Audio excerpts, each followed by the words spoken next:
fear and keep hope alive. Be the change that you want to see. Be the wrench inside the machine.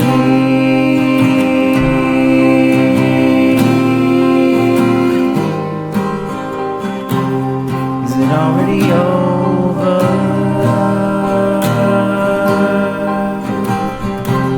Is it already over?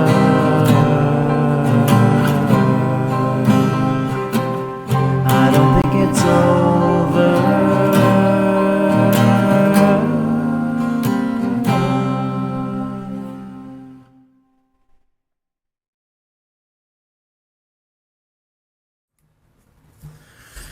Hello, good evening, everybody. Welcome to Small Town Underground. It is Wednesday, 7/29, July the 29th, almost into August. And man, has the year 2026 flown by. Welcome to the show tonight. This is going to be a one of those open line, open mic shows. We got the phones up there ready to hear from you. We've got a lot of stuff we can talk about tonight. I do want to report that it looks like Anthony Fauci made it home safe from Capitol Hill this afternoon. He's probably at home celebrating with a steak dinner and a booster shot. And so we're very grateful that Anthony Fauci's rights were protected today. That good old Fifth Amendment from the auto pen. So I imagine we're going to get into that. But again, please, running a little bit late on sharing. So like, share, subscribe, go to War Room Georgia, share this out, get it to the groups, and get into the conversation. So as always, with me tonight is Antonio. Antonio, I was on War Room Georgia today. We had a great conversation with him and Holly Kessler amid a flurry of explosions around me. Everything hit at once, and we still managed to pull off a great conversation. And crazy. You coming fresh off vacation? Yeah, stuff going on, breaking down. I got this, this and that going on. It's been just kind of wild, man. Because I was saying early on the show today, man. Thank you for coming on there too, Roy. Always a pleasure to have you. I was saying where I wasn't even gonna do a show today, and Holly texted me. Is it yesterday or day before? I can't even remember, because I was like, man, I'm just Roy out of town. He on a vacation. Maybe I should just kind of chill out this week. And then I ain't got really much good to say. I don't want to come on there like as a doomer. Mm-hmm. And she texts me and say, hey, there's some stuff popping off in Effingham County Data Center or whatever. And I was like, man, I need to do this. She's like, I need some airtime. We need to talk about it, encourage people, get things. Just so I did it. And then I hit you, and you was like, yeah. A couple other people, so it was last minute, but yeah, we did have a blast today. Yes, and I want to say something about that. You know, it's really hard. And what Antonio just said about doom and gloom, right? Because I don't think that I can tell you. You know, as long as I've known you, Antonio, watch your show and my show, and I kind of reflect back. I mean, we always focused on what was going on, you know, and tried to make sense of it. But, like, this is not intended to be like a doom and gloom show, you know. We want to cover things that make sense and that are good and fruitful. The problem is, if you're being honest with yourself, right? If you're looking for the truth, right now the truth is pretty ugly, right? The providence hurts, and the moments of realization. So it's like, you know, I lose my steam because I don't want to come on here every week and just doom and gloom it, right? We want to celebrate. And I thought that we've done a really good job this year at like putting aside so many differences and bringing people into our studio and trying to bring awareness, and, you know, started off this year very hopeful for legislative. We did all these things.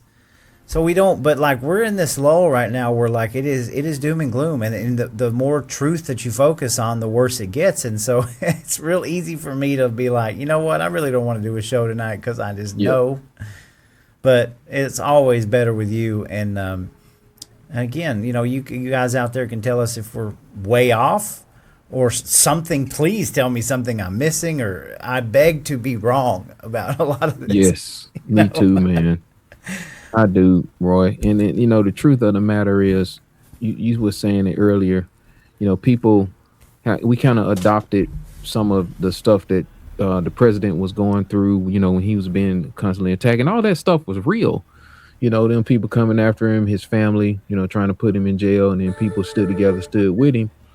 And now it's like a whole different Trump, and Yeah. it makes it harder. It's kind of like in war, if you got like the high ground, and then you just able to like shoot downward. It's like the grassroots now. It's like we're down in that area now, and it's like we're getting all this incoming from up on high. If you really think about like the data centers, the rollout for it, and the whole AI thing, you have to go back to Trump's executive orders.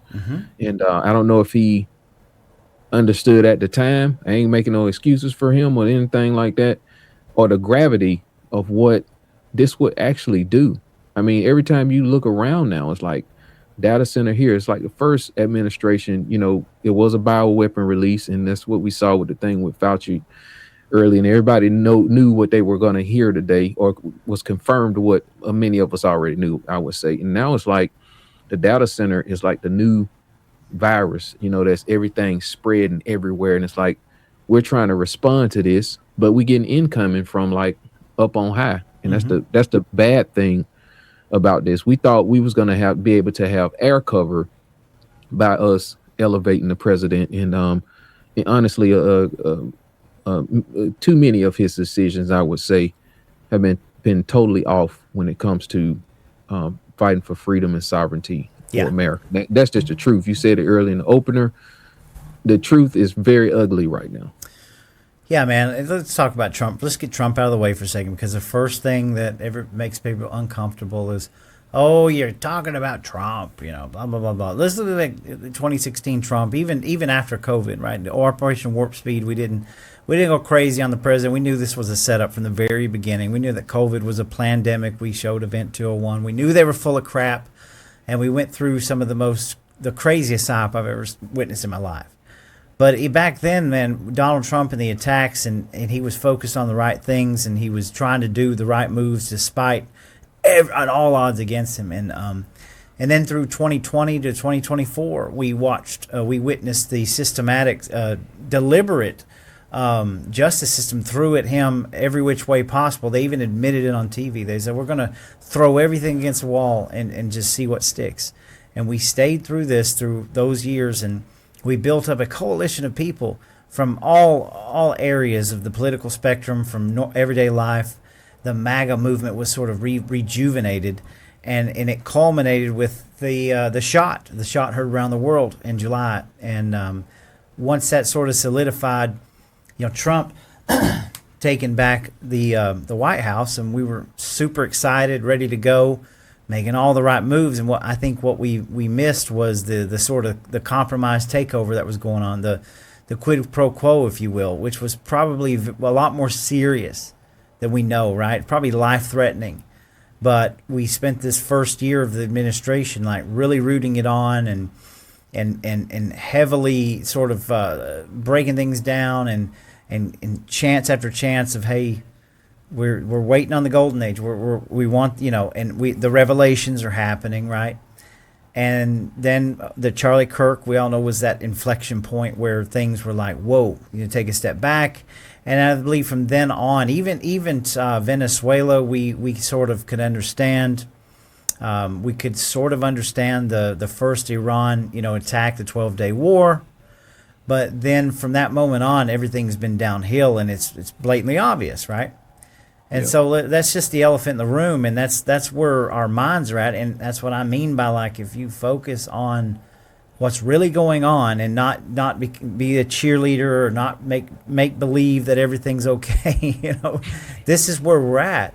And it doesn't mean that this has got to be some anti-Trump rant. You could take Trump out of this equation and put somebody else in, and your blood pressure would be through the roof. You'd be screaming and yelling at the top of your lungs. But because Trump's in there, it's the perfect cover for all of this because it polarizes people into their little corners, and that's exactly where they want us, in our little bitty corners, so we keep our mouth shut.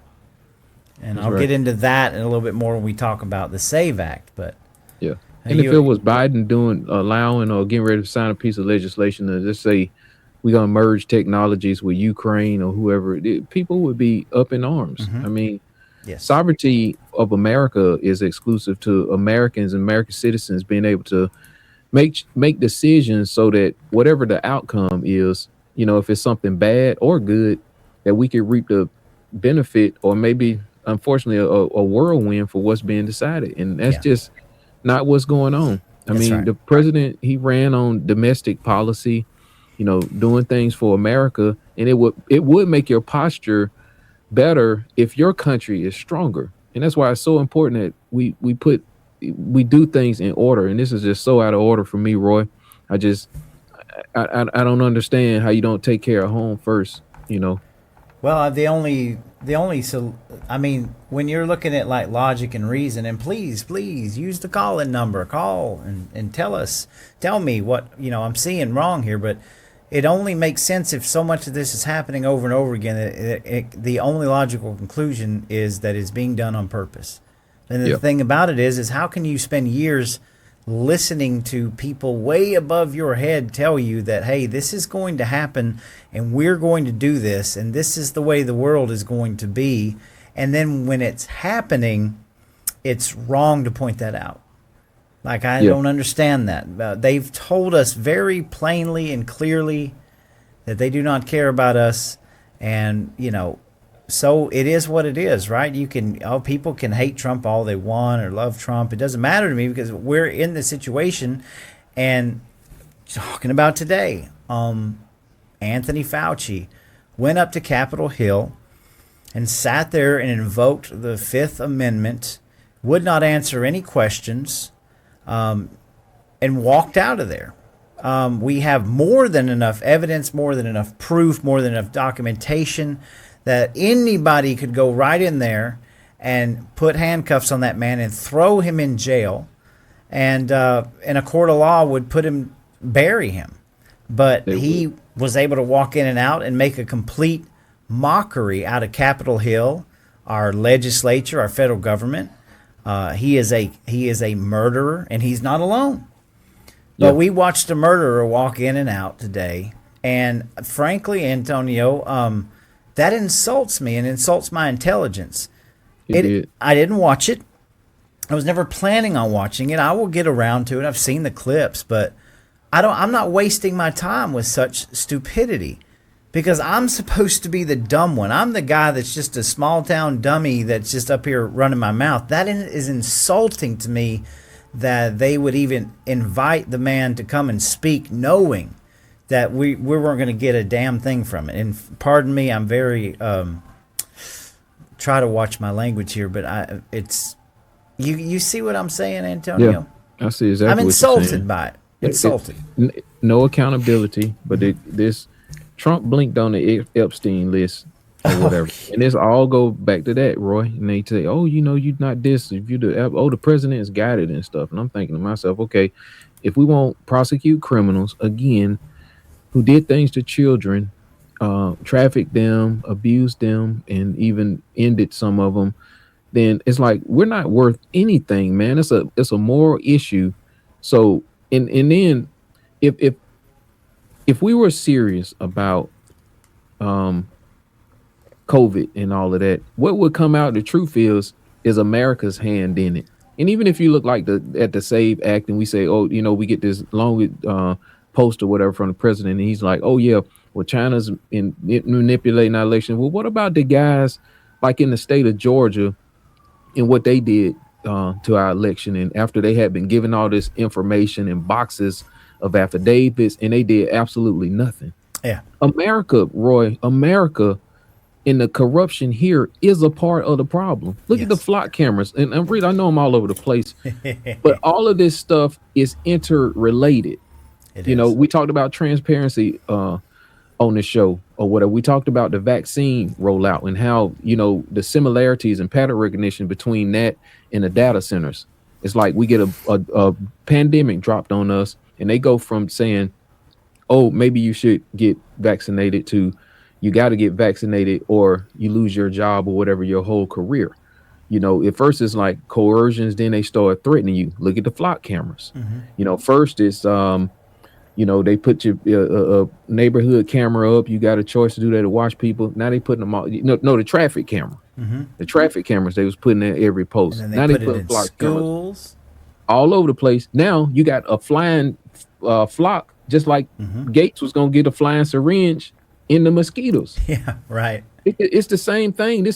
We up on a tyrannical government, and I really believe in my heart, Roy, if Trump was serious about this Epstein prosecution, I would say that would solve 20% of the problems we got in America. And secondly, the 100 million people who've come across the border, that would be at least half. We would be at 70% right now of fixing our country.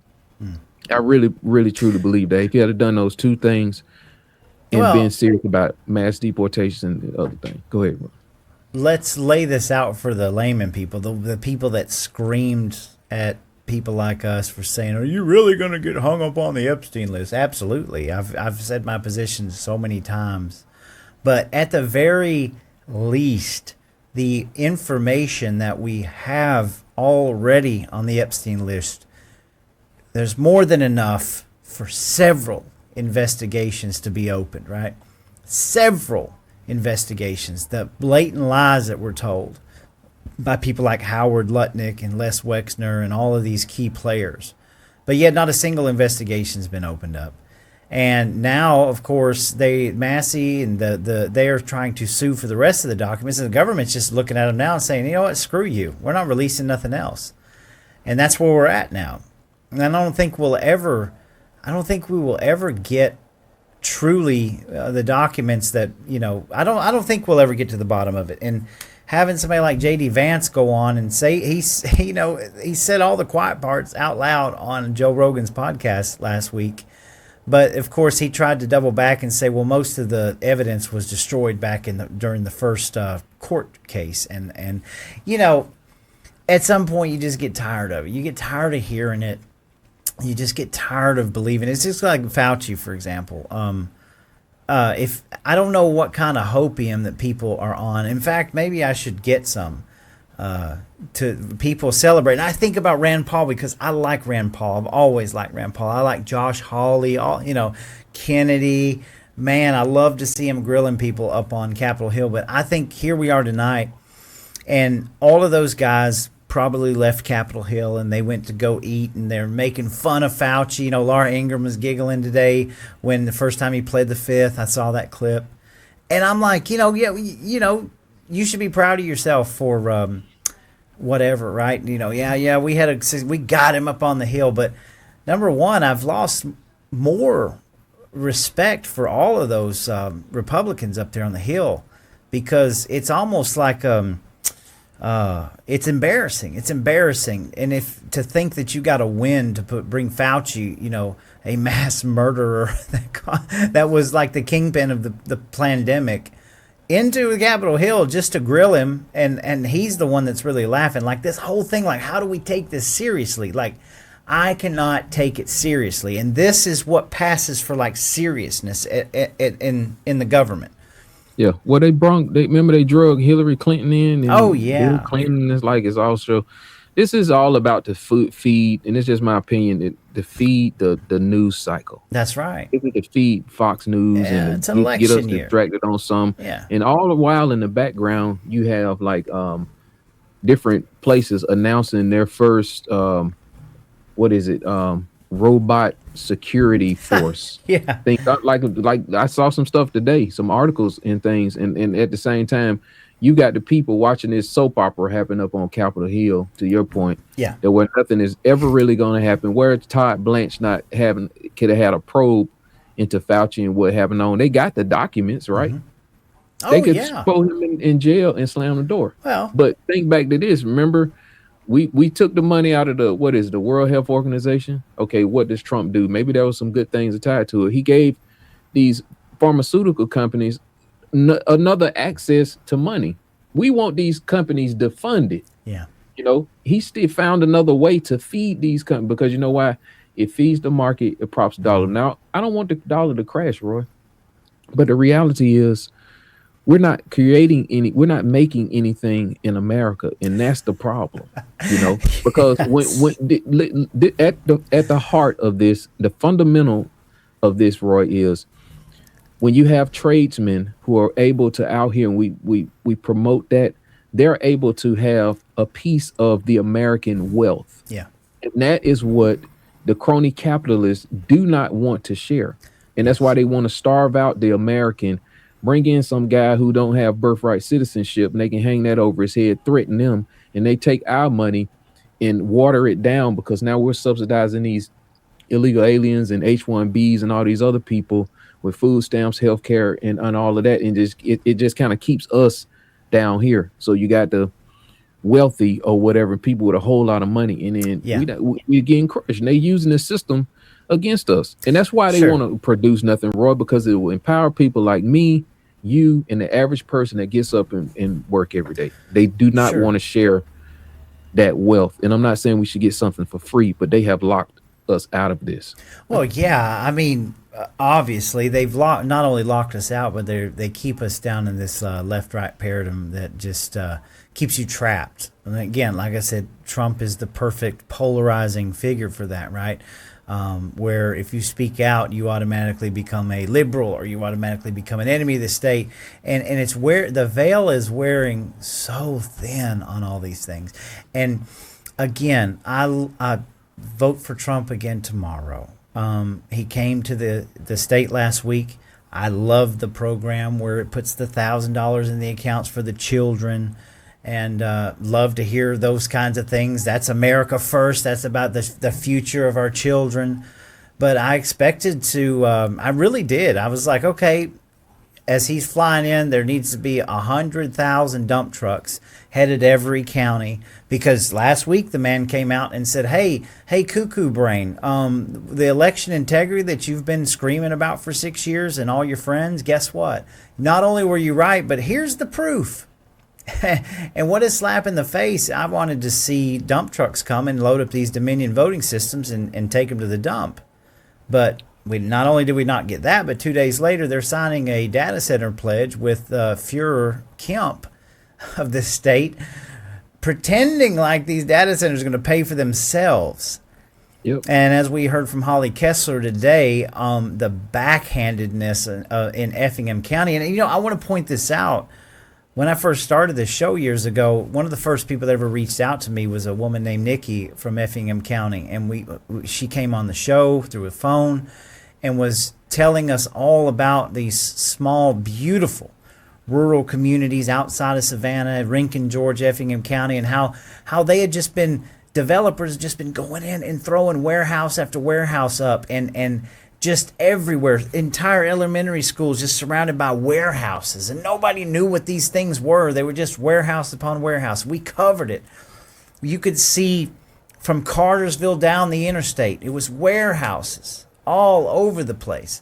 And now they've got the world's largest data center at this point, until Mr. Wonderful coming to Effingham County, and nobody can do anything about it. It's irresponsible. It's to me criminal. And when people talk about cash cow, I want to, who's getting the cash here? Because Virginia's not getting any tax breaks, man. Yep. And they've been dealing with it for a decade. Well, it's back to what you were saying, even about the SAVE Act or whatever. Yes. They're not going to pass it because I did, it's all a show. And when the American people have transparency, it's even like with the data centers, it's always like a last minute type of situation. It's like, oh no, we don't think we're going to do data centers in the next week. It's like some notice, and it's like some emergency meeting, and then everybody's got to rush down there, and and everybody's yelling at the commissioners, but they've already made their choice, because the reality is they've been meeting about this stuff for weeks. It's like the pizza boxes on the window. And they try to keep the people locked out because they don't have anything that's sellable. And I mean, I believe we know what the data centers is for, but the people they just not listening to us, Roy, and they don't care anymore. They're just rolling. And these data centers, in my humble opinion, is being used to backfill the economy, just like I think they had a thing over in China where they was building all of these buildings and propping up their banking system. Then all of a sudden, Chinese people, Evermore is Evergreen, I believe, is what it's called. Yeah. And so they figured it out, and people started going, and they wanted their money out. I just think we just being temporarily propped up to keep everybody quiet until I guess they maybe get to their next pandemic. I mean, does that sound like it make any sense? And then all of a sudden, boom, the whole bottom falls out of everything, and we're in some type of crisis. And then the strategic oil reserve supposed to run out this week. We got all of this stuff going on right now in concert. And I don't think this is all a coincidence, Roy. No, it's not. It's a multi-stage plan that's been set in place forever. You talk about Evergreen. Have you ever seen those pictures of those cities that China built? Like, China's got 1 billion plus people, and most of them are just crammed into these cities, man. Just hand over fist on top. But China propped up their economy by just building these skyscrapers in these beautiful cities just out of thin air. And then you go and look at these pictures of these cities, and there's like nobody is allowed in these cities, and nobody lives there. And half of these skyscrapers are now crumbling because shoddy construction. But it's like it's something out of like a sci-fi film, just an entire city with nobody in it. And but then China, I don't know. I'm just wondering if the data centers is being used in a similar way in America to prop up our system, Roy. Remember Charlie Munger, Bill Gates' lawyer, they said they want to follow the China model. So we got the drones is starting to be deployed now, flying around. So I don't see how we don't go that way, because we don't produce anything. So I'm trying to figure out what is really upholding our dollar right now. Well, on the show today, you remember the clip that you played while we were talking? It was a clip of data centers, and I noticed the brand was Lenovo. Lenovo. Guess what? Lenovo's Chinese. What computer parts are going in these facilities? But they want to sell us this notion that, well, we've got to beat China. Okay, well, the Chinese are the ones that are making these parts, and then you'll see a story come out about a Roomba or some kind of electronic device that you buy from China, and it's got built-in Wi-Fi and Bluetooth, and it sends a signal and blah, blah, blah. And you cannot have it both ways here. You can't sit there and say, oh, we got to beat China, but then you're using everything that's Chinese to put in these facilities. I mean, that's just one aspect of it. But it's all a facade, and I guess everybody knows it by now. You look at Effingham County, look at Whitfield County. Whitfield County, 3 data centers going up. The ink was dry before the first person knew what was going on. Come to find out, one of their commission chairs, or the head of the commissioner, is some kind of techie with all these connections into the tech world with 20 plus years of all. I mean, come on, man. This is not a coincidence. This is what we talk about, the 10 steps ahead, where they incrementally put these things in place and it's little puzzle pieces until the pictures, and by the time the picture's there, you stand back and look at it, right? You didn't see it being built. And now I think we're seeing it, Antonio. We're all kind of seeing this being built, and we're scratching our head like, wait a minute, we need to slow this down.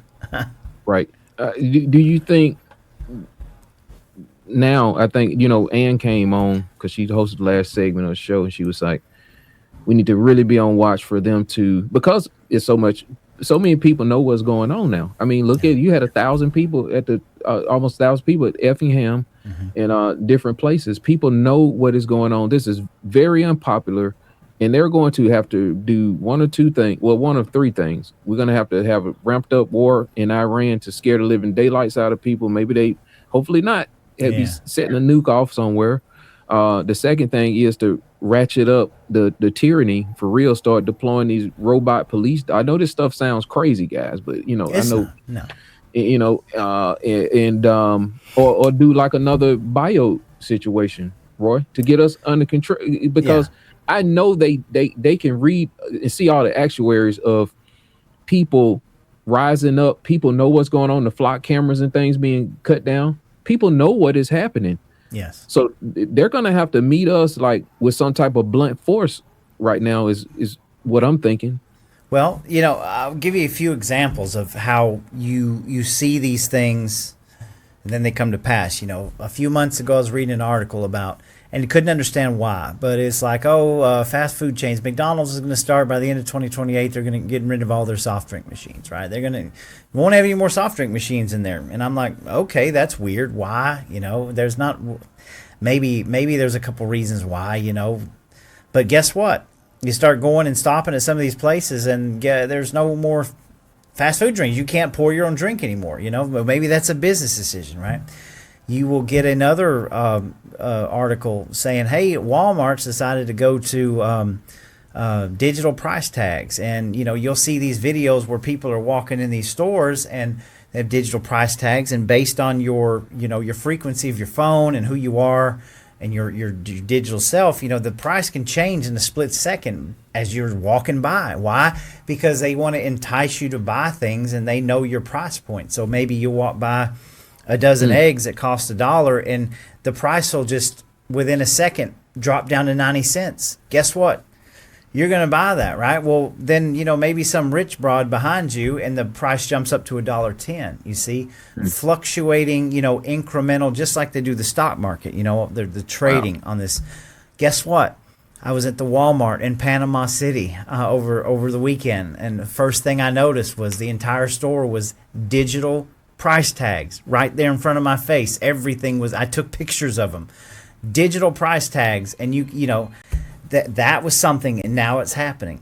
Flock cameras. I'm seeing them in the Kroger down the street from me. So digital price tags, and they've got QR codes on them or something.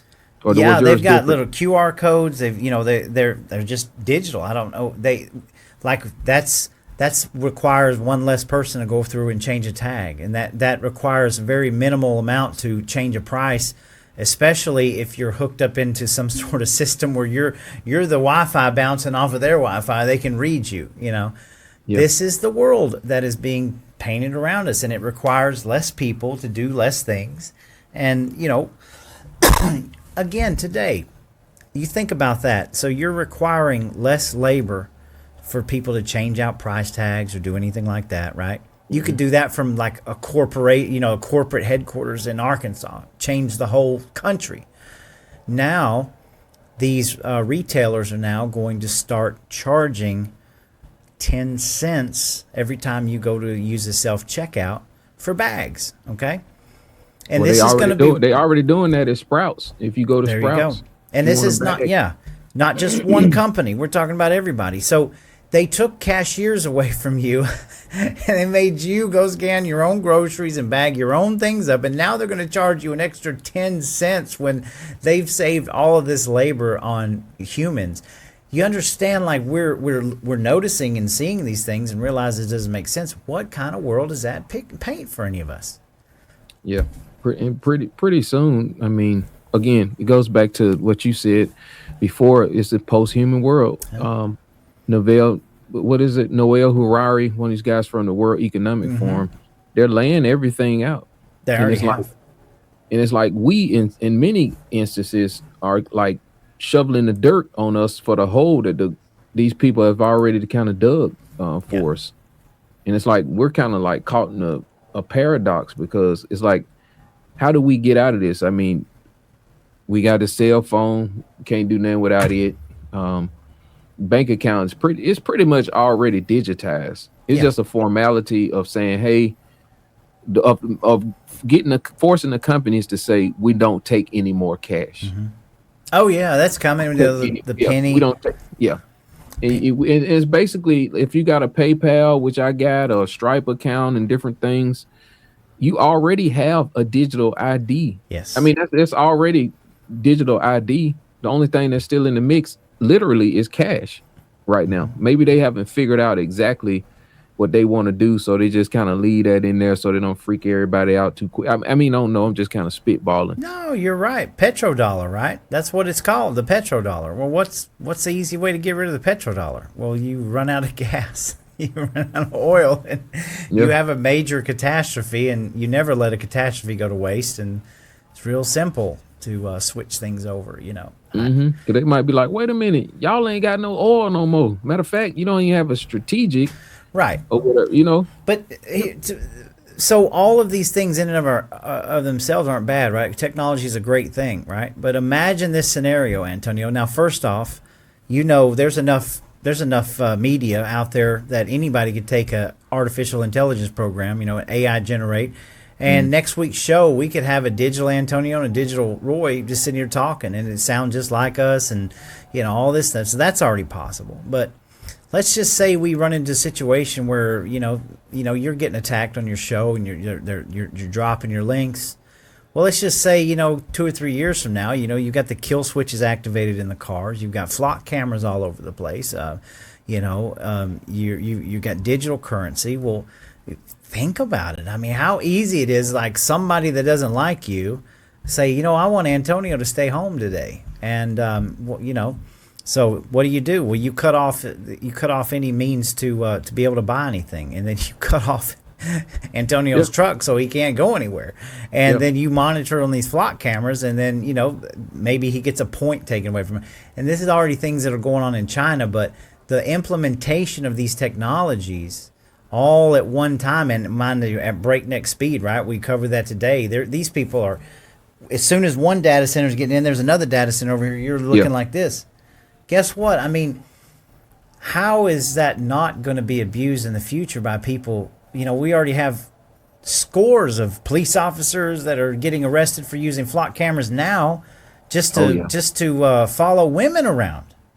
You think about that kind of power in somebody's hands, and that's a scary, scary thought. And why would I believe there's guardrails, right? And that's what Elon Musk talks about. But guess what? They have no guardrails on how they're putting in data centers right now. And that's what people like us are asking. Hey, where's our guardrails? They don't have them. What makes you believe they're going to have them in the future? Yeah, and no matter what they say, I know they say, oh, yeah, the AI has its own, is a sentient being and all this, but these guys, it's like the virus. Let's go back to the virus. Okay, they created this thing but they gonna create something. First of all, remember they got rid of the monoclonal antibodies, and I think that was a real cure. Between that and ivermectin or whatever, and Fauci was grilled on that. That was just a clown show earlier today. I won't say a complete waste of time unless they arrest him. But even with the AI, they are programming this thing. There are a set of controls somewhere. Now, I'm not saying that this thing can't get kind of wild and do whatever. That's the chance that you take, just like when they created the bioweapon. I mean, they've already said it, Sam Alton, this is a dangerous process or whatever the case may be, but they're going to lie and turn around and say, well, we don't know how these drones flew, and maybe they shot up a whole bunch of people, God forbid, in this neighborhood. We think the AI did that.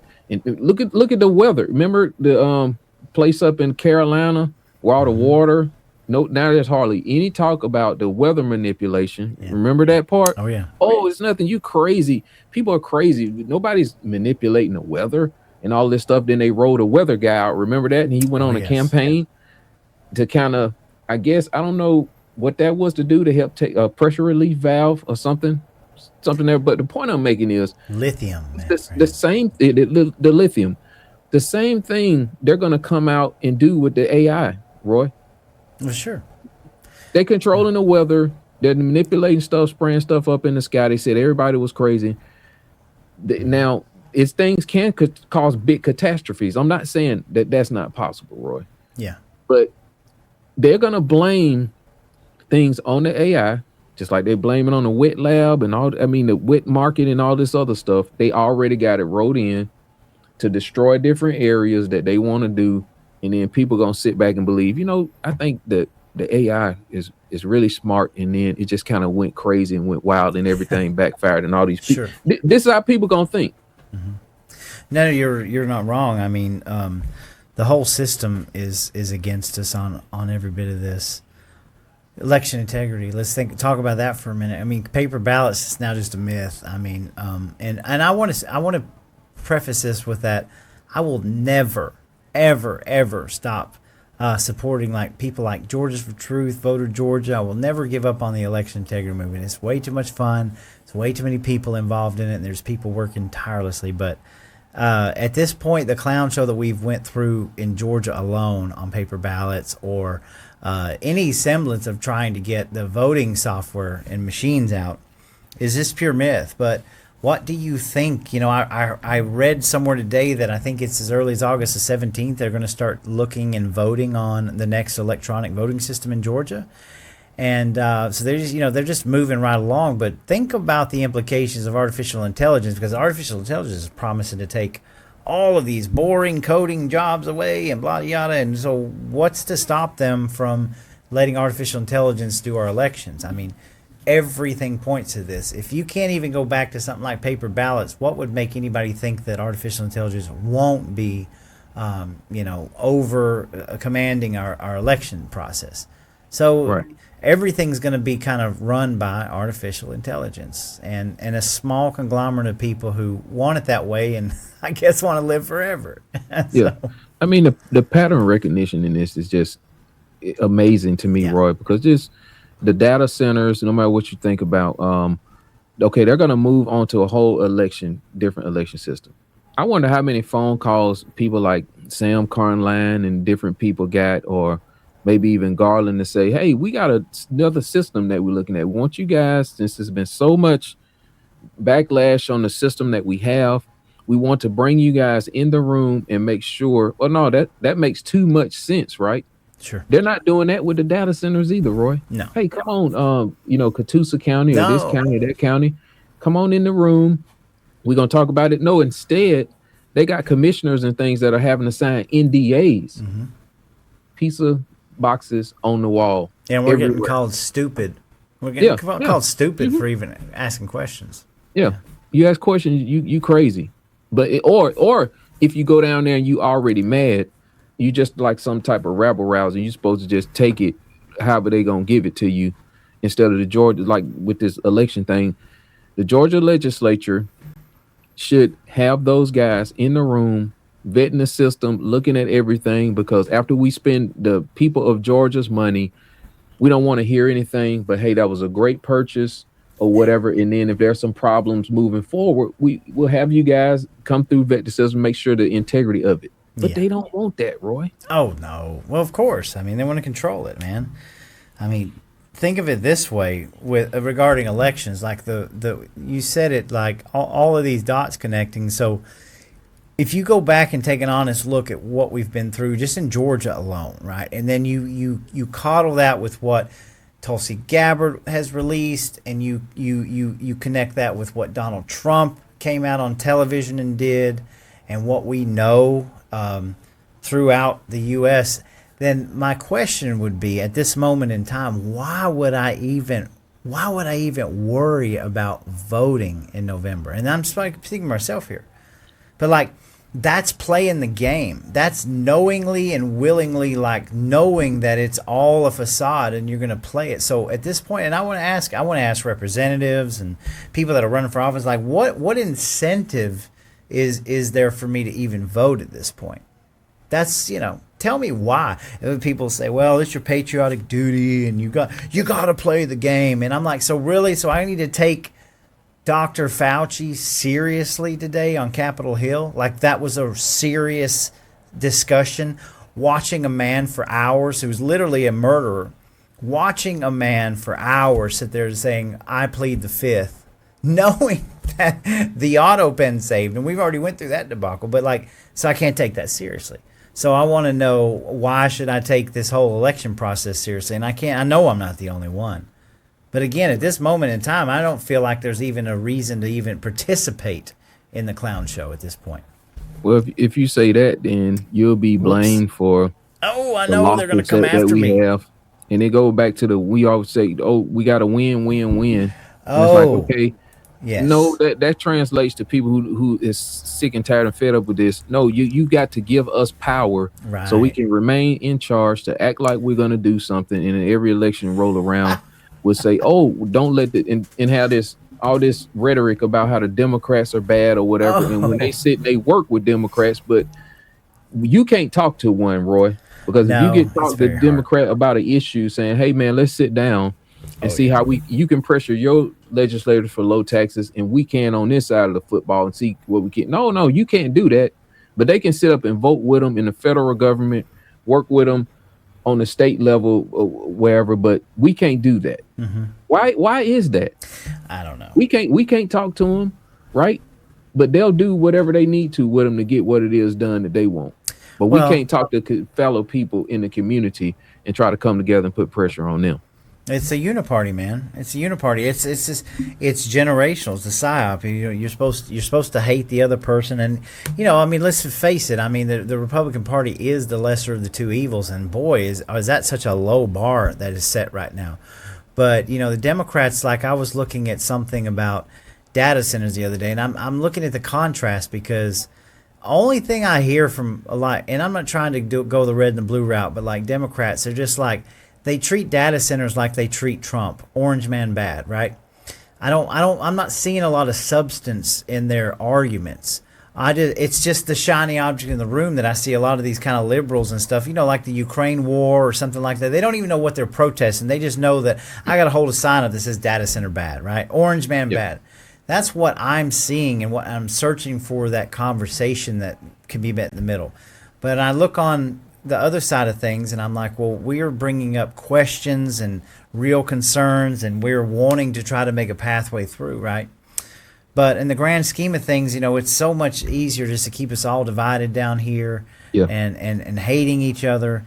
And that's where they want us. It's a sad state of affairs. It's bad. And things have gotten so bad. I mean, I didn't make it to the Gwinnett County Commissioner meeting because there's a piece of land on 78 and there's a antique shop in the front of where 20 acres sit. But it's a horrible location to try to jam like 300 and something apartment units in. And it was very encouraging to see people come out from all different. And a lot of these probably was like people who maybe voted for Democrat, but it wasn't not a political issue. Everybody went in, they stood together. There's a huge opportunity to bond people on the issues right now. And then, we'll try to educate people and get them, bring people up to speed. But things are so bad, Roy, right now and so far down the road, man. I just, I don't know, man. And I say we keep, we're going to keep doing what we're doing. But it was a breath of fresh air to see those people. They stood up, they talked about the units and how this impact the school, how this impacts safety. It was very good to see. It was very well done. We played some clips from that earlier on the show, and I know the potential for that is out here, and that is what the party system really fears. Right. Yeah. And I think you're gonna. I mean, seriously. So you go back. Who's been in charge? Right. We're having the same repeat of 2016 through 2018, with the exception of we are wide awake and watching everything. So who's been in charge? And you look at Georgia. Somebody had a conversation with me today talking about how, like, if you go back and you look at Bill Clinton in the 90s, Nancy Pelosi, Chuck Schumer, they were the gatekeepers on immigration and, equal constitutional rights for people and things like gay marriage and all these things that now, we're criticized as some far alt-right people, but that's where they were in the 90s. So you look at the spectrum and how far it's shifted. So in a way, you can't even have these kind of conversations with people about it because it's been kind of psychologically beat into us that, like, well, especially when it comes to like liberalism, you either keep your mouth shut and you're doing this, or you get kicked out. So rather, I'm hoping that the conversations will move more towards we're outcasts. Face it, we're outcasts. I'm almost politically homeless at this point because neither party obviously aligns with me, and I'm an outcast. But there's so many more of us that if we get away from those stereotypes and talk about real solutions to problems that we can move forward with, and I think that's going to be really scary for the red versus blue moving forward because people like me will flock to that. Oh yeah, no jerseys, no more jerseys. Yeah, I'm sick of it. I'm fed up, man. I am. Break free of the chains. I have a person on my show, Roy, I don't care what you come on here, debate. Let's say what you want. If you really want like some weird grown men reading books and stuff to your kids and address, look, we're not going to agree on that. Okay. But if you want low taxes and, you want a safe neighborhood, you don't want your constitutional rights violated, hey, we can work together on something. No, I agree. We'll figure out what our because you have to have non-negotiables. We know most of us conservative people, we know what our non-negotiables are. But to say that we're not going to talk to people because that's what they don't want us to do. Yeah. Maybe talking to these people, say, hey man, look, no man, I don't want to pay high taxes. I've saw so many people out working, Roy, today detest all of the high density building. I mean, it doesn't matter where they moved from. It wasn't matter what party they were affiliated. People hate this high density stuff and all of this traffic that I see going on in the county. And they have proven from what I saw last night in Gwinnett that they will come together and stand up against this. Unfortunately, the planning board and the staff had already recommended a vote against this. Yeah. But all I'm saying in this is there is an opportunity to expand and really talk to people and open up a conversation. Say, hey, I know we came together on this, but hey, what do you think about this? Or hey, will you come to this meeting and let's talk about this? Let's hear your perspective or whatever. Yeah. No, you're 100% right. We have to have more participation. Up here in my county, it's been astounding to watch these social media posts that we're barely getting any traction about our county. And now I'll go back and look at somebody's post and there's 150 comments on there about, hey, people are wide awake and see that they've been lied to. Catoosa County up here, you have a school board now that is suing the commission board over something that it wasn't even the original gripe. I mean, and it's going to blow up. But again, it's all because people are getting involved, showing up these meetings, asking these questions. They want to see the cookie jar. And that's it. That's the real way that we move forward is what are we going to do to make this right? And we can be most effective on our local level because we dang sure can't do anything on the state level. I mean, I thought, I look back at the last 6 months and I'm embarrassed for Georgia. I'm embarrassed at how bad things went. And we thought this was going to be a great year. We did. God, I'm embarrassed. I'm embarrassed when I go back and think about all this stuff that happened in the special session. That is embarrassing. We shouldn't point that out, but my Lord, I have to take it seriously. How do I take it seriously? Yeah. And you said it earlier too. There were 20 bills or something that had to do with data centers. Yeah, and one of them maybe came up or something. Yeah, out of all the stuff we see happening with data centers, how in the world does the legislature not know that there's going to be a big data center boom when the governor is out front and center saying I want it, but you can't get any? We're going to let the counties deal with it. Well, sure. Hold on, bro. That's fine or whatever, but it's like a water issue in energy. I think that's a state problem, Roy. Mm-hmm. I really think it's a state problem. When you start running into water scarcity, I mean, that is the lifeline for people living in a community. That's not having access to water or contaminated water. Don't forget about the PFAS contamination, right? Yeah. See, if you have to deal with one problem, then you open up Pandora's box for all this other. Oh no, the state doesn't want to be bothered in that. No, that's crap. We're supposed to have a state level EPA that's supposed to make sure that the water and the natural resources stay intact because that can affect life. Sure. And you look at something that was positive, right? Donald Trump's looking at military installations, right? Now, I know that this got really skewed on social media the last 48 hours, but what I was seeing, people were saying, oh, now Trump's going to declare these a military, whatever you call it, like he did before. But it's not. It's not. When you dig into it, what he's saying is we want to look at all of our military installations and see if we can put data centers there. I have no problem with that.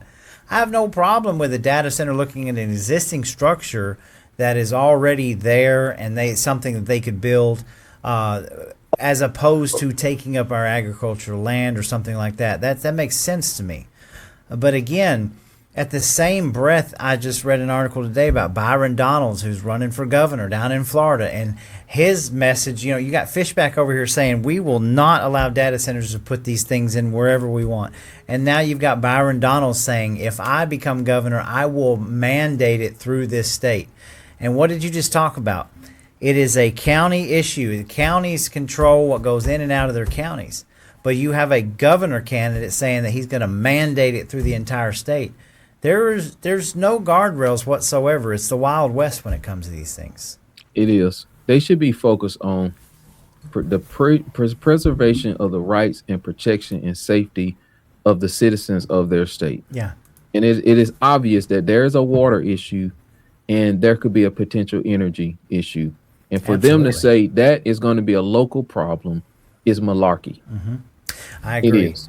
And the counties can decide what comes to their area. I'm not opposed to that part, Roy. But when a state executive and a legislature says, hey, we're not worried about water and energy, that is a problem. That means they're not worried about you and me. Exactly. What is the war being fought over in the strait? That has to do with energy. And we got state representatives that's sitting here saying that this is not a problem. So it's the difference between oil and electricity. It's still energy. Yeah. We had a state legislator last week in one of the meetings say that there was absolutely nothing wrong with the 2020 election. Despite everything that's come out, he's still standing his ground saying that there's nothing wrong with the election. There's nothing wrong with the process. And I'm just like, you can't make this stuff up. Man. Anyway, it's all, look, data centers are not going away. It's only going to be, it's a hot button topic. We know that our future looks really, really suspect in how humans are going to be, how they're going to fit in these equations, right?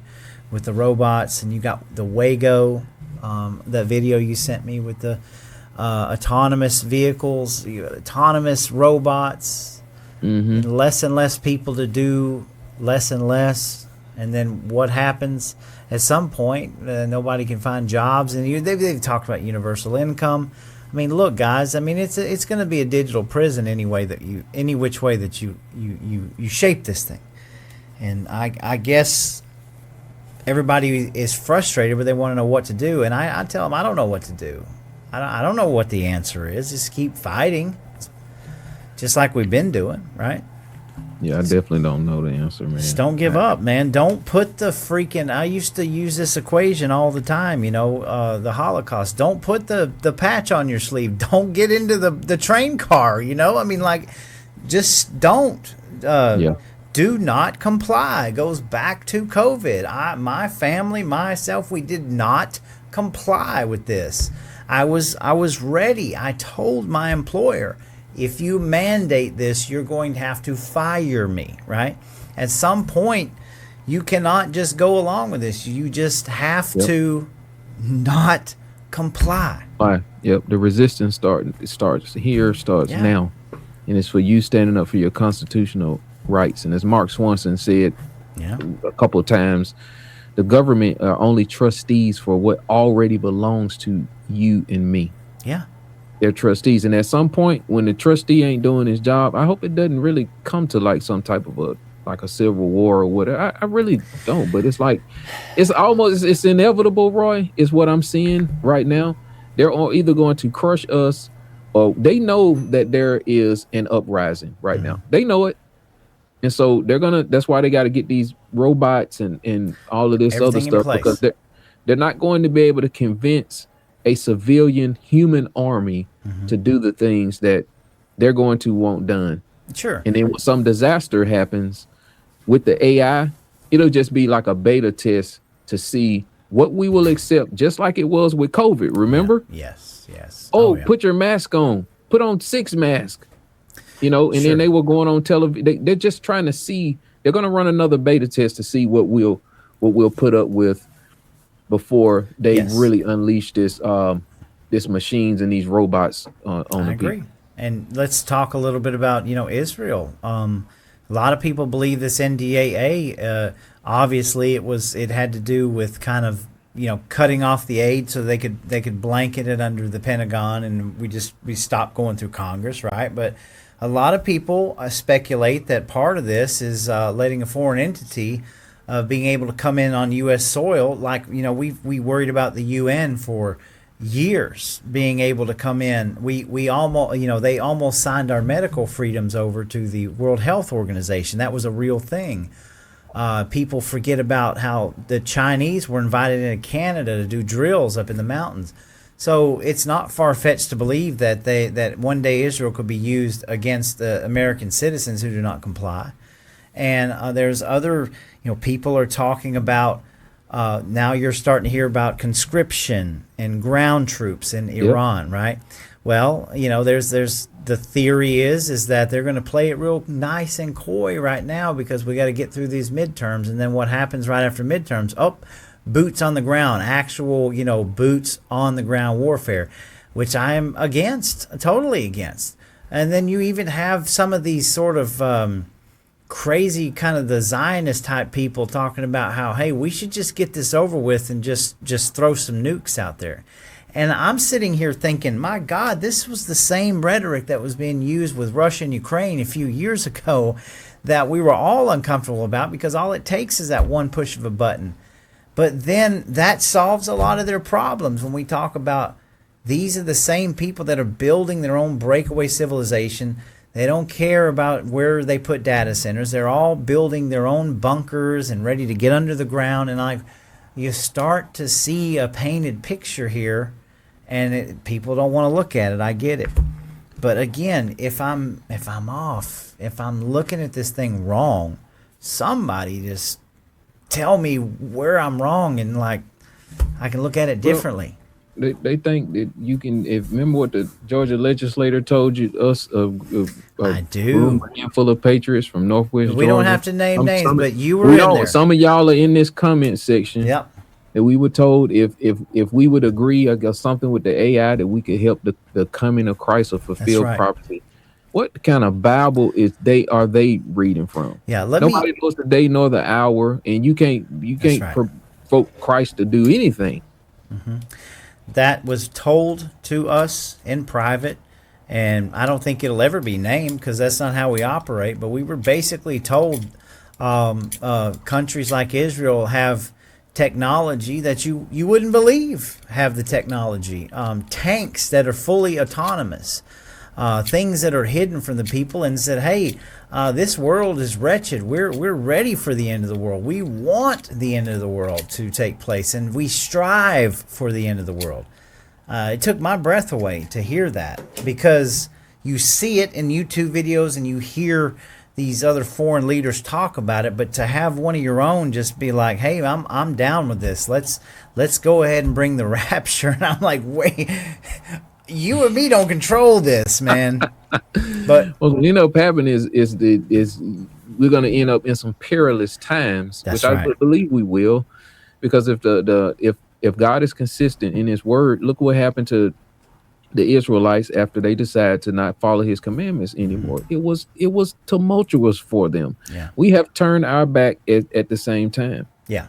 And if you're a Christian and you watching this night, we have one responsibility is to be obedient and carry out what the Lord wants us to do. That's it. To spread the gospel and be salt and light here in this world. And we let the increase and the outcome be up to Him. And that's what keeps me going with what I'm doing with my show. I'm pretty sure it's the same thing with Roy, because the results are not up to us. No. We have one job and one job alone. Christ is King, and whatever we're doing, we're supposed to be fulfilling His kingdom. Christ has already came and died for our sins. Yeah. So I'm not, and I'll say it publicly, I'm not supplying one brick for a temple to be built, because Jesus then already came and died for us. Mm-hmm. And that don't mean I hate anybody or any group. I mean, that's how. Why do I have to keep saying that? You don't. That's part of that's where we are right now. Yeah. And I'm not going to have to appease anybody when it comes to that, man. I'm just going to tell the truth like it is. We were all enemies of God before we accepted the free gift of salvation and repented of our sins. That's each and every person on this earth has that opportunity. Yes. And rejected, that's on you. Yes, I agree wholeheartedly with Antonio, and I want to cover one more topic briefly before we go to the comments. And if there's something that's on your mind tonight that we didn't cover that we can spend a couple minutes on, put it in the comments. Let us know. You know, some of these things we leave out, forget, but let me just talk about the Save America Act for a second. I'm a big, huge proponent of the Save America Act. I always have been. But if you're paying any attention to the show and you're paying any attention to the clown show, you'll notice that we pointed these things out a long time ago, this hopium, that this bill was great and it was going to pass, and we kept watching it get sidelined. We kept watching, we'll pick it back up after we take a 14-day break and blah, blah, blah. And it went through all of these iterations, and then they figured out that they could use this SAVE Act as a deflection tool to put it on draconian NDAA agreements, all of these different things. Well, this is now our final tug of war, our tit for tat. And so the SAVE Act has kind of been prostituted out there as this conservative bill that we've got to get this thing done and whatever it takes. I've got a bill here to raise Satan from the ground, and if I have to attach it to Satan coming up out of the ground, we're going to do it. And so it's been bastardized. It's been prostituted out. And now, a couple of months from the election, and we've all of a sudden got 12 senators standing up saying, hey, we ain't taking a break until they just got off a 14-day break. Not taking a break. Now, that's good and well and fine. And I say, pass it. I say, let's get it going. But again, I'm sorry to burst your bubble, but even if they pass it tomorrow, there's not enough time to implement it before the November election. It's running out the clock. It's not going to help us a bit because most of the states will go on ahead and do whatever they want to do, because the moment that bill passes, there will be 10 federal liberal judges all over America that will turn that thing loose into court, and it'll get held up. So yep. I'm sorry to drain your hopium, but it doesn't even matter at this point. It has been squandered like every other opportunity we've had before us to fix something. It's true. My rant's over on that. No, it's true. You're absolutely 100% right. Prove me wrong. Tell me that I'm crazy then I can't believe my own line eyes. And we ain't even going to talk about the video that got released of Tyler Robinson, boy. That was crazy. But again, yep. Prove me wrong. Talking about the roof, the person with the rifle, actually, the footage. And they sent it to the crazy thing is they go back and they show like Benny Johnson and Jack Posobiec and all these people talking about, hey, we saw this video, and whatever they're describing that they saw was not this video. They left out some very key elements of the video that was released yesterday that you had to been crazy to leave out. So something is not right here, y'all. It is not right. They want to open and shut case, man. And all the things that have happened in concert, things fell apart when Charlie bless his heart, was assassinated, man. Yeah. And then now we got a war. We got all these things going on and happening. God. I just don't think a lot of this stuff was coincidence. I think it was all very, very carefully planned, and I think they have so many offshoots on whatever they got is their manifesto. Yeah, Roy. They got all these different offshoots and ways to get there, to get to this destination. And because we're not evil people, we don't have a plan. We just want peace and want to be left alone. That's it. It's like we got to sit back and try to defend at the same time and come up with an offensive plan to something they've already laid out, and they're just trying to execute here and there. Think about this, man, and it's so true. There's not a problem. There's always a solution, and the solution is what they want. So it's completely upside down. You have to create the problem in order to get the solution. And so it's not a reactionary thing. You're not, oh wow, something happened here, that wasn't coincidental, or it happened naturally, like a fire or something, and then that's a problem, you got to fix it. That's the real world, right? Like if you're working somewhere, you chip your hand on your lawnmower or something, And then you know that's like the equivalent of a first aid at work, you know, or a near miss. Oh man, I almost got hurt. What do? You go get some foam, or you go do something. You fix the problem, right? That created. But in the political world, no. Though we've got to set 50,000 fires, and we've got to do all of these things because we have this wonderful solution sitting here, but we don't have a problem for it. They create the problem so they can implement the solution, and it's darn near everything. Yep. All right. Let's go to the comments here. We've got some people hanging out. Lisa Brown, I'm sorry we kept you up, hon, and appreciate Lisa up. Man, she's great. She's great. We was texting earlier. Another 23. Good to hear from you. Says great show this afternoon, Antonio. Even with the music interplay, I thought that was cool too. Yeah. You know, I decided like an idiot to update OBS, so I got two different instances of versions on there, and I decided to use the new one and then test it. So I'll never do that again. So I'm gonna go back to the old one. So. Gotcha. Sorry about all that DJ music today. Lisa says you are getting data centers whether you like it or not, and I wholeheartedly believe it. Again, let's be fair about the doom and gloom here. Is that as much as I'm going to resist, and as much as I'm going to talk about it and fight and protest and demand answers, guess what? I know that they're going to get there, so don't even be discouraged by it. I'm not discouraged by these weak, feckless Republicans. I'm still going to talk. I'm still on the same path, whether people like it or not. But they're coming, and they're gonna be here, and we're gonna have to deal with them. So, yeah. Oh yeah, make sure y'all follow Lee Munns. He has some solutions and try to get some stuff moved through with Citizens for Open Governance is his things. I think they have a group, so probably he's got some documents and everything like that you can download. That's right. And try to get them done through the ordinance process, I think is what approach he's taking. Absolutely. Lisa also said the shot was the warning to Trump. And, you know, again, hindsight's 2020. That shot was almost a trajectory shot that just split us off of a path and put us on something completely different. I believe that. I believe it. So. She says it's being done on purpose. That, like you said, Antonio, no coincidences. And another 23 says it's our duty to call out any elected official, including our president. Agree. He works for me too. He may not like that or think that, but he does.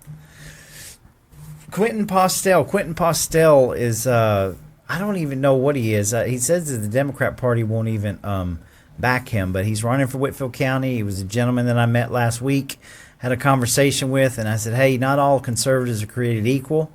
So we appreciate him being on into the comments tonight. He says Paulding passed a moratorium, and I'm very glad to hear that they did that. So, and why can't Dalton? Why can't Whitfield? And I think the answer to that, Quentin, is look into your commissioners, look at some of the dossiers on these people, and you have to go back, of course, hindsight, and realize like what their profession is, where they came from, how you want to see how the bread is made. You know, I think it kind of points to how they were able to ink this stuff, you know, in a back room. So, yeah.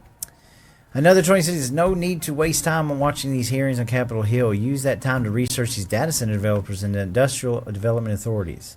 So, yeah. I mean, it weakens the credibility of our government. We want to root for these people.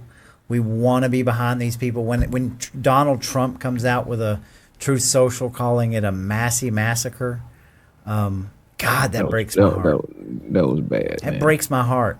It breaks my heart to see smart people like Rand Paul thinking that this is a win, when it's kind of like watching, I don't know, it's kind of like watching your kid in a play, and you're proud of your kid, and they're up there, and then they take a stumble and fall in front of everybody. And I feel more sorry for him than anything, because I'd like to look at Rand and say, Rand, what happened today that I should take any of this seriously? You know?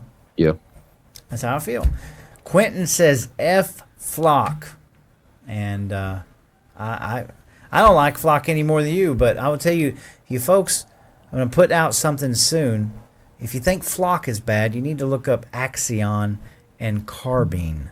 Axion and carbine. That's a little Easter egg for you on something that I'm working on right now, because that rabbit hole goes a whole lot deeper. So if flock, that sounds like the Effingham office of flock cameras division. Yeah, exactly. EFF flock. Yes. Aaron Spears, good to see you. It says, as insulting as it is indeed, rest assured and take comfort by knowing that the vengeance is the Lord's. Nobody is getting away with a thing, and in some cases, such as mad scientists, no earthly punishment is even sufficient. Agreed. Boom. Agreed. Quentin Postel says, release the files. I will never, ever not want the Epstein files released, and I will never, ever, ever not want every one of those pedo pushers to be arrested and put in jail, and anybody that was involved in that in a nefarious way to be buried below the surface. Mm-hmm. Absolutely. The Epstein list will never be forgotten. I'll never let it go. Nope. And then the Pizzagate and all that. I thought all this stuff was like wild, and it's like, okay, you send a code to Epstein. Well, I mean, good Lord, dude, they were using code words, beef jerky, for human. I don't even know if I can say it. Like they were literally like making food out of people. Deceased. Yeah, that was like gross, man. And then who was it? Prince Harry or one of these guys had this weird picture or something on the wall. Mm-hmm. I'm not talking about what was the other one? What was the guy's name? The CIA, one of these, I can't remember. And he had this weird picture of the kid up on the wall. You remember what I'm talking about? Yeah. Who was that? Yeah, Ian Carroll. I'm gonna have to find that. I have all of the volumes of the Epstein files downloaded. I went and got them. Troves of stuff to look through. There's groups that you can go in, but Ian Carroll had made some sort of an AI, search database where you could go in and you could search this stuff. I've got to get a copy of that so that I can play around with it, because there's so much in there. And God have mercy. I mean, what a dark stain on how far we've come. What kind of society that we've become, and to have that dark stain, and to see what's going on now, the compromising situation. It's just beyond me. Even 6 months ago, I would not have realized how compromised that we were through all of this stuff. And it's bad. It's just pretty bad. Andrew Kyer, one of my heroes, he says Epstein list is real and is being covered up. That is clear. Release it all and investigate everyone involved. Punish any person in any position who hurt kids. Just got done saying that, and it's a shame that right now this current administration are not moving an inch to release the remaining files that they have. So, Sharon Seconder, good to see you tonight. She said, "I'm so disgusted. Nobody has been locked up." Nothing. Who cares about election integrity if nothing's changing? Who cares about Anthony Fauci if the man continues to walk free? Who cares about Russiagate if you're not going to... I mean, who cares? Who cares about the Haitians up in, Minnesota? I don't even care if you're not going to arrest anybody. If you're, Tim Walz is still the governor of that state. They have more than enough to put Somalians him out. The Somalians, yeah. Yep. Mm-hmm. So, anyway... That's another 23 says, also the assassination files on JFK and others have not been exposed. We can't have justice as long as we overlook these assassinations. Even attempted ones like Butler, Charlie Kirk, too many. Yep. Butler, nothing. Charlie Kirk is being investigated, thank God, by all kinds of people, right? Except for our government. JFK, we never got them. We never even got the MLK files. We never got nothing, so... Quentin Postel says, if Obama is in the files, death sentence, AOC sentence, my grandmother's sentence, it doesn't matter. And he's right. We said this. I said it to you, Antonio. I said, hey, man, if your name pops up in that list, man, we ain't friends no more. Yep. I got to go to jail.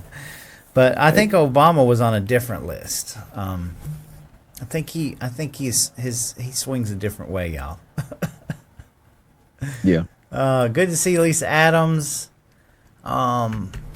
Let's go down a little bit. Dorothy Michelle, wonderful, wonderful to see you. Angel Rosario, I love Angel Rosario, says, get rid of H-1B. We have plenty of talent here. I totally agree with that. Many people agree with that. It's nothing more than a laundering scheme. We know that. Yep, that's right. Lisa says, vindication? Nope, just a friendly, you were right, but we're not going to do anything to correct it. Yep, so, yeah. Sure. And another 23 points out, the county and the development authorities and the AI developers are all getting cash, and that's 100%.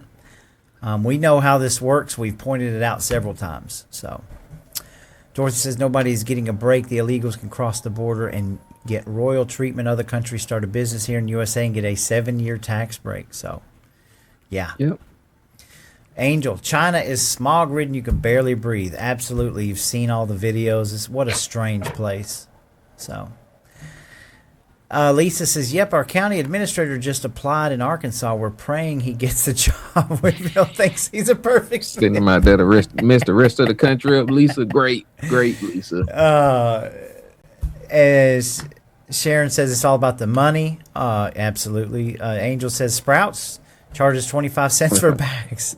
There you go. It's more than, he's right. Yep. Let's see. I'm going to come down a little bit so we can move along. Aaron says, a lot of people may not want to hear this, but this enormous system we see being rapidly built all around us is the same system we read about in the Bible. I've been thinking a lot about that, man, about the correlations between, you know, and we always talk about end times, right? But I mean, come on. And you can put any Bible verse you want to up here, and I love Jesus. I love God. I'm so grateful for him saving my soul. I'm definitely not the man or the Christian I should be, but I don't know how that you can be comfortable with everything that's going on around you and not want to regulate for the sake of humanity, just on the side of safety for humanity, but then you would post Bible verses like, God's my shepherd. God's my shepherd as we tear this whole world down, you know. Look, we need to blow up Trump's timeline and say, look, man, let me tell you something. The devil don't need no help. Let me just let you know that. Yeah. You know, he don't need no extra stuff to build his beast system out. Don't be a part of that. Yes. You know, that's it. I refuse to be a part of a beast system. If it looks like a beast system and it smells like a beast system and it acts like a beast system, guess what? It's a beast system. Beast. Yeah. You know, I'm not streaming to OnlyFans here. You know what I'm saying? Like you know what I mean. Anyway, James McCann says, our government, and good to see you, James. Our government wants total control over the people in this country and this AI. They don't have studies on it, that they're trying to eliminate people already. So it's a dangerous thing. And I'd tell you, that man right there, Tiny, I'd put that man up against any politician. And he's just a good old cornbread fed Southern dude, takes care of his family. And that man right there would do a better job than any one of these politicians could ever dream about. So let's see, guys. Thomas White, good to see you. I hope I see you guys out tomorrow evening. We'll discuss that in a second. The Democrats that never have substance in any argument, it's all hyperboles and emotions. There's some truth into that, man. I want more substance. I cannot stand it when the conversation ends with like an FU or like, you're just stupid. Like, shut up, man. We want to have grown-up conversation. We want to sit on the table. We want to be able to disagree on a mature level. Sick of that. I reached out to so many Democrats about taxes. Said, hey, I'm right here. You're talking taxes. We're doing taxes. Where do we meet? Where can we meet up? Nothing, dude. Not a soul texts me back. Let's see here. Tyler Martin. He's another one of my heroes. I blame him for everything. The reason I'm here. Fauci ouchie. I just got on here to say that. Oh man, y'all need to go on my page and check out his Substack. It is amazing. Thomas White says, I plead the fifth. Oh, that's good. Blake Ellsbury, the legislature is historically 2 to 4 years behind on knowing and addressing the topics that are affecting local communities. Yeah, I'd say so. That's bad, Blake, because how did the governor is seems to be in the loop. So why I'm wondering where the legislature is at.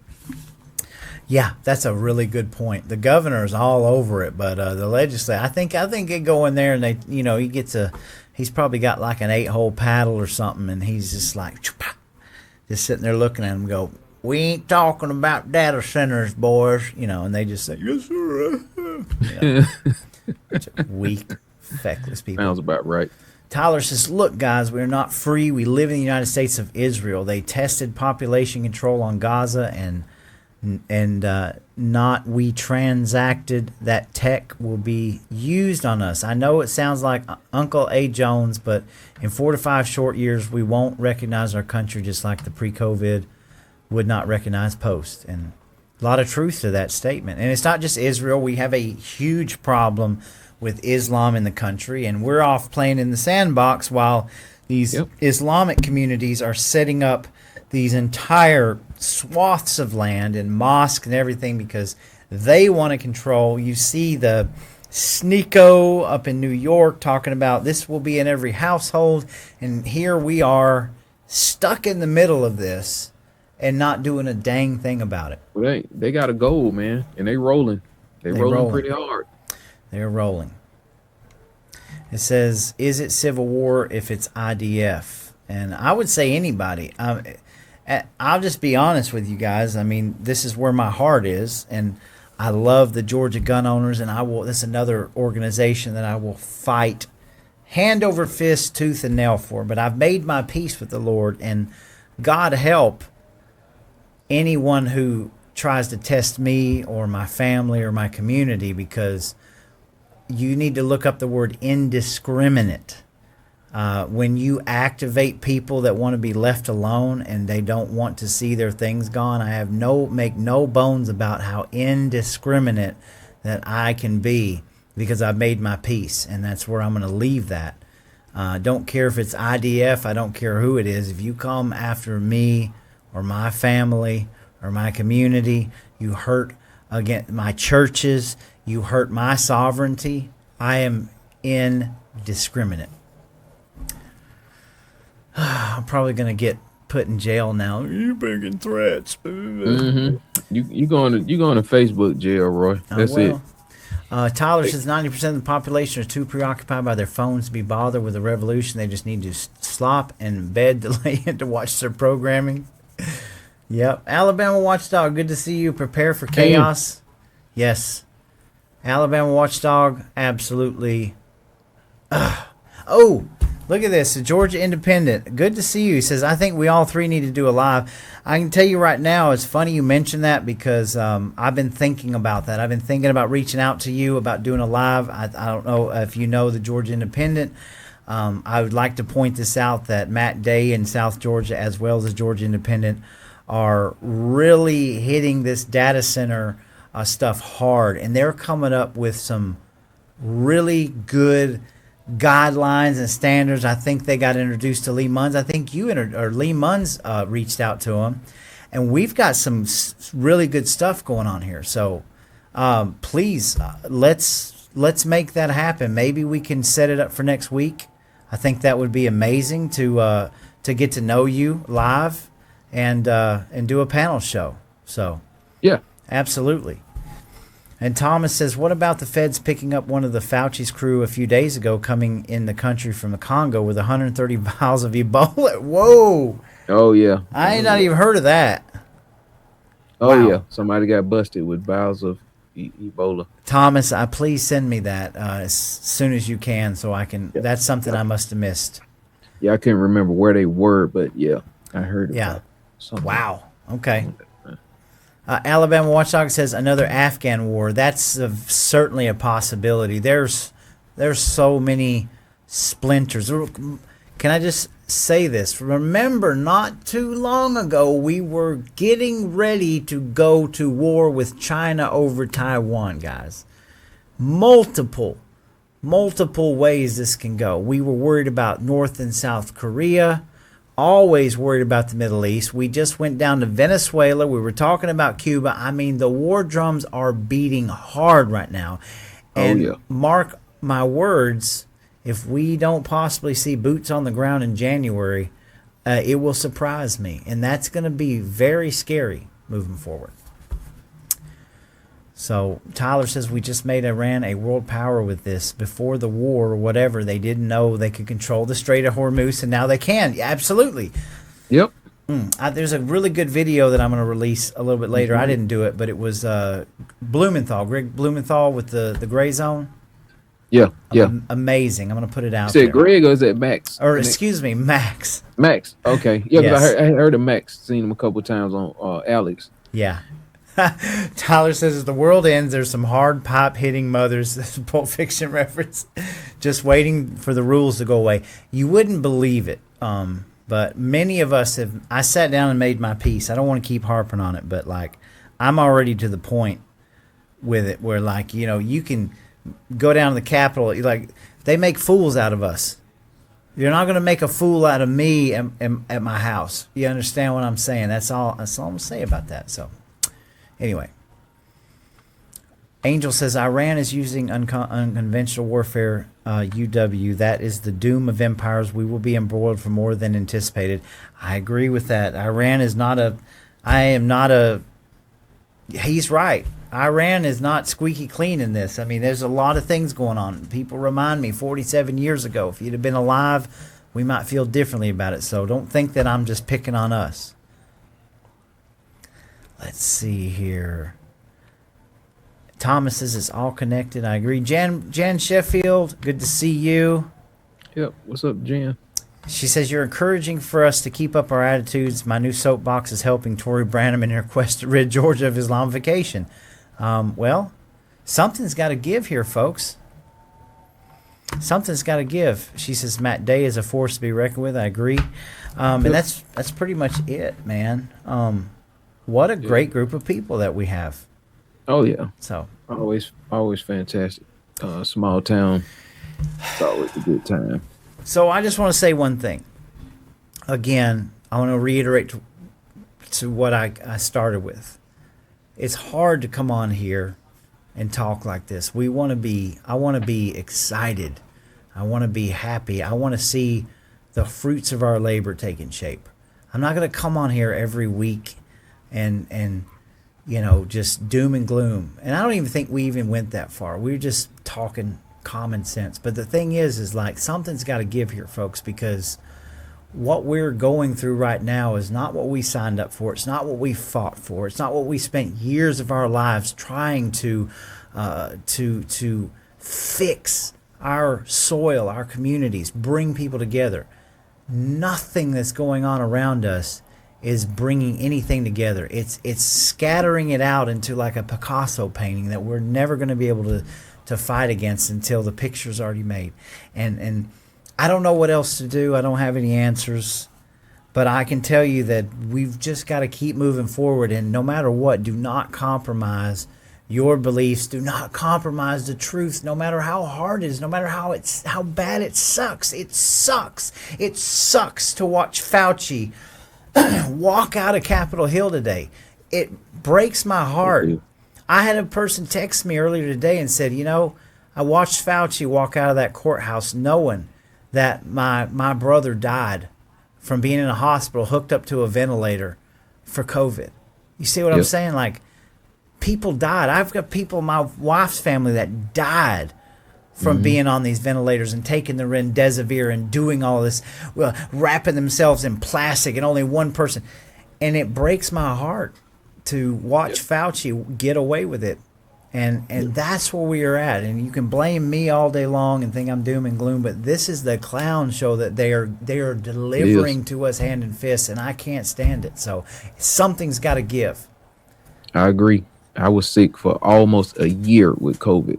I ain't no jabs or nothing. A year straight. Like, so much crazy stuff going on. Roy, I always been a guy that's, you know, somewhat been fit. Like, I had high way blood better pressure. shape than I am. I mean, it was like so many weird things. I couldn't sleep. I probably had insomnia for months, man. It was some nights I didn't sleep but like 2 hours, Roy. I had to get up. You know what I do for a living. I had to go out and work like that for an entire summer. I mean, it was horrible, dude. It's probably because I'm not a guy, like, I have to be like forced to the doctor or something. Very resilient. I was just raised like that. It's in my genes. And it was just the worst time of my life. And to see them guys just let this guy get away with that. And hey, I'm still here. But like you said, what about the people who died or whatever? It's just It breaks my heart, man. Yeah, it does. I mean, and again, they would get serious about domestic policy if Trump had got serious. I did not see him take it serious. No. And they didn't take it serious, like whatever, he's not, nobody's going to jail. No. These are my friends on the Epstein. These are my friends. We're not going to do mass deportations. We need to back that off because we need people to go out here in the field and pick fruit. Man, come on, man. And to tell somebody that if you don't agree with me or you question me, you're the problem. You need to go away. You're stupid. You're creating. It's your fault. It's your fault. It's my fault. People who ask questions. So I mean, I don't know where we go from here, Roy, but I think we're doing the best thing that we can do. Right now is just to continue on the path that we're on. Yeah. Because, I've heard people like Alex say, hey, this thing was never really about Trump. It was always about freedom.